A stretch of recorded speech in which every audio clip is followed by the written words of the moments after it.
जी तो आज हमारा चैप्टर 14 का लेक्चर नंबर 2 है और आज के लेक्चर में हमने इलेक्ट्रोमैग्नेटिज्म को डिफाइन करना है और फिर इस चैप्टर का पहला शॉर्ट क्वेश्चन है जिसका नाम है magnetic field due to straight current carrying wire.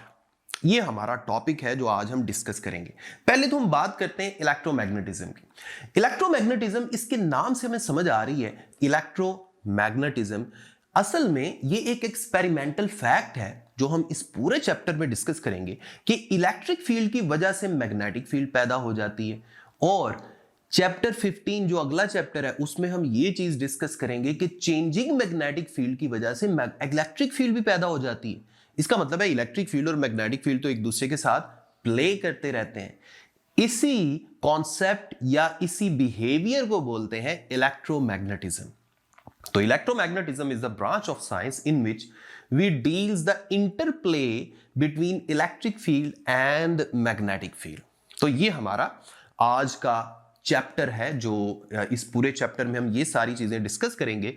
और आज का जो हमारा टॉपिक है that is magnetic field due to current carrying wire. ये एक्चुअली एक कॉन्सेप्ट है जिसमें मैं शुरू में ही आपको बता दूं कि जब भी किसी वायर में करंट फ्लो करता है ना तो उसके इर्द गिर्द एक मैग्नेटिक फील्ड पैदा हो जाती है। यानी अगर आप उसके करीब कोई मेटल की चीज रखेंगे ना तो वो अट्रैक्ट होना शुरू हो जाएगी मैग्नेटिक फील्ड की वजह से। जैसे मैंने लास्ट लेक्चर में आपको बताया कि मैग्नेट्स क्या करते हैं, आयरन को अपनी तरफ अट्रैक्ट करते हैं। तो ये बेसिकली एक साइंटिस्ट था हैंस क्रिस्टियन ओरेस्टेड। इसने 1820 में सबसे पहले एक एक्सपेरिमेंट की मदद से इस इफेक्ट को ऑब्जर्व किया। और वो एक्सपेरिमेंट क्या था, फर्ज कर लें हमारे पास एक कार्डबोर्ड है, इसके अंदर से हम कोई वायर पास करवा देते हैं।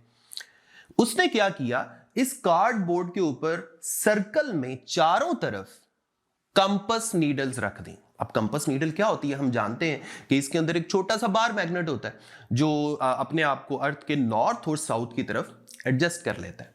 तो ऐसे ही कंपस नीडल्स उसने वायर के इर्द गिर्द रख दी।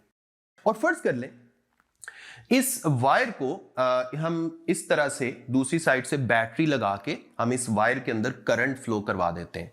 साथ एक स्विच भी लगा देते हैं। उस तरफ हमने एक बैटरी लगा दी, एक स्विच लगा दिया और यहां पर एक वायर है और वायर किसके अंदर से गुजर रही है, कार्डबोर्ड के अंदर से गुजर रही है। ठीक है, अब देखें फर्ज कर लें वो जो बैटरी लगी हुई है ना दूसरी तरफ, उसका पॉजिटिव नीचे है और नेगेटिव ऊपर है। तो करंट कैसे फ्लो करेगा, वहां से कन्वेंशनल करंट की बात कर रहा हूं, पॉजिटिव से नेगेटिव की तरफ। यानी जो वायर का हिस्सा कार्डबोर्ड के अंदर से गुजर रहा है ना, इसमें करंट की डायरेक्शन होगी ऊपर की तरफ, फर्ज कर लें। ठीक है, अब करंट की डायरेक्शन जब ऊपर की तरफ आ जाती है ना तो एक्सपेरिमेंटली ओरेस्टेड ने ये ऑब्जर्व किया कि ये जो कंपास नीडल्स है ना जिनको हमने चारों तरफ सर्कल में रखा हुआ है, ये अपने आप को सर्कल में एडजस्ट कर लेती हैं। इसका मतलब ये हुआ कि उस साइंटिस्ट ने फिर ये ऑब्जर्व किया कि इसका मतलब ये है कि इस वायर में करंट आने की वजह से इसके इर्द गिर्द एक मैग्नेटिक फील्ड पैदा हो गई है। फिर उसने और भी काफी सारे एक्सपेरिमेंट्स किए। उसने ये भी ऑब्जर्व किया कि जैसे जैसे हम वायर से दूर जाते हैं पैदा होने वाली मैग्नेटिक फील्ड वीक होती जाती है।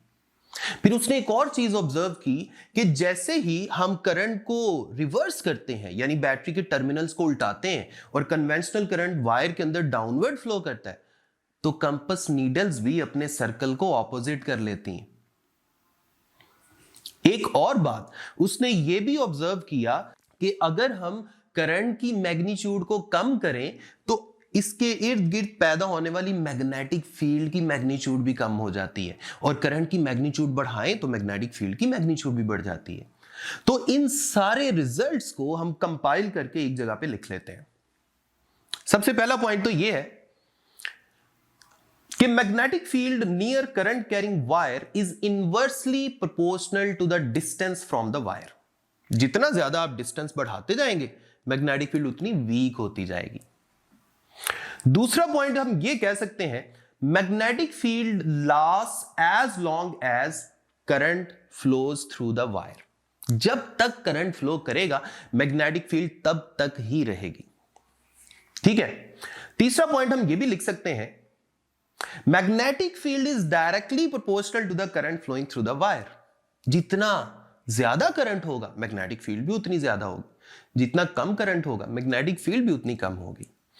और चौथा पॉइंट हम ये भी लिख सकते हैं, if we reverse the direction of current, direction of magnetic field is also reversed.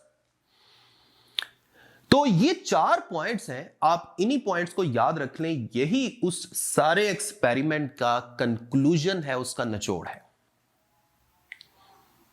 अब हम ये देख लेते हैं कि मैग्नेटिक फील्ड जो सर्कुलर पैदा हो रही है उसकी डायरेक्शन क्या है। और ये बात याद रखें, ये जो मैं करंट की डायरेक्शन ले रहा हूं ना, ये कन्वेंशनल डायरेक्शन ले रहा हूं। अब देखते जाएं, इसके लिए हम यूज करते हैं राइट हैंड थंब रूल। तो बात करते हैं राइट हैंड थंब रूल की। कॉन्सेप्ट ये है कि आपने राइट हैंड की मदद से इस करंट कैरिंग वायर को होल्ड करना है। रियल में होल्ड नहीं करना, आपने सिर्फ पकड़ना है, इमेजिन करना है।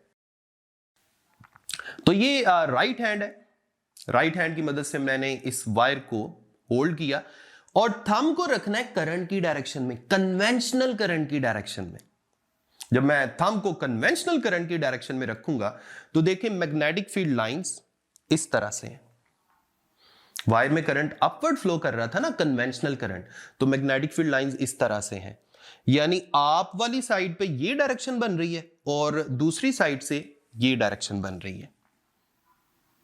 यानी राइट हैंड का थंब अगर मैं कन्वेंशनल करंट की डायरेक्शन में रखूं तो राइट हैंड की फिंगर्स हमें वायर के इर्द गिर्द पैदा होने वाली मैग्नेटिक फील्ड की डायरेक्शन बताएगी। इसी तरह अगर कन्वेंशनल करंट की डायरेक्शन नीचे की तरफ हो जाए तो फिर मैग्नेटिक फील्ड लाइंस की डायरेक्शन भी रिवर्स हो जाएगी।